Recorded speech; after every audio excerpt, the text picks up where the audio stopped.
மாண்புமிகு முதல்வர் அவர்களே, உங்களுக்கு எங்களது மனம் கனிந்த வாழ்த்துக்கள். இறைவன் உங்களுக்கு நல்ல உடல் நலமும் நீண்ட ஆயுளும் திடமான மனநலமும் தந்து மக்கள் பணி செய்ய வேண்டுமென்று இறைவனை வேண்டுகிறோம்.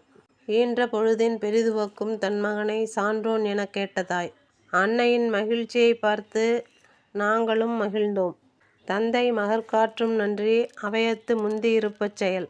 உங்கள் தந்தையின் நெகிழ்ச்சியை பார்த்து நாங்களும் நெகிழ்ந்தோம்.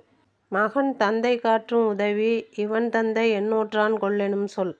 உங்கள் வெற்றியைக் கண்டு அனைவரும் இந்நாட்டு மக்கள் அனைவரும் மகிழ்ந்தோம். எண்ணியது எண்ணியாங் கெய்துவர் எண்ணியர் திண்ணியர் ஆகப் பெறின். உங்கள் உறுதியே இன்று உங்களை முதல்வராக உயர்த்தியுள்ளது. நீங்கள் இனி உங்கள் வீட்டின் பிள்ளை அல்ல, இந்த நாட்டின் பிள்ளை. மக்கள் தொண்டே மகேசன் தொண்டு என்று வாழ வாழ்த்துக்கள். இது எனது குரல் மட்டுமல்ல, இந்நாட்டு மக்களின் குரல். இந்த வீடியோ பிடித்திருந்தால் லைக் பண்ணி உங்கள் நண்பர்களுக்கு ஷேர் பண்ணுங்க. நன்றி, வணக்கம்.